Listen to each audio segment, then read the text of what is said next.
Hello नमस्कार मित्रांनो, मी NSDLचा IPO apply केला होता. त्याचं अलॉटमेंट स्टेटस कसं बघायचं ते मी तुम्हाला दाखवणार आहे या व्हिडिओमध्ये. तर ते बघा कसं बघायचं अलॉटमेंट स्टेटस. सगळ्यात अगोदर गुगल ओपन करायचे. गुगलवर MUFG असं टाईप करायचं. मी अगोदरच टाईप केलेलं होतं तिथं आणि या वेबसाईटवर ओके करायचं.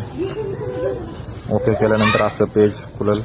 इथं सिलेक्ट कंपनीमध्ये आपला जॉब IPO होता त्याला ओके करायचं. नॅशनल सिक्युरिटी ॲप्लिकेशन नंबरला ओके करायचं. पॅन नंबर टाकला तरी चालतो.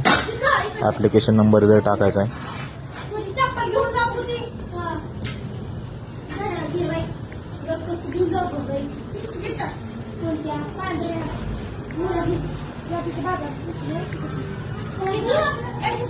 ॲप्लिकेशन नंबर टाकल्यानंतर सबमिट करायचं. सबमिट केल्यानंतर हे असं डिटेल दिसेल. 18 शेअरचा लॉट होता. हे बघा 18 शेअर दिसतात.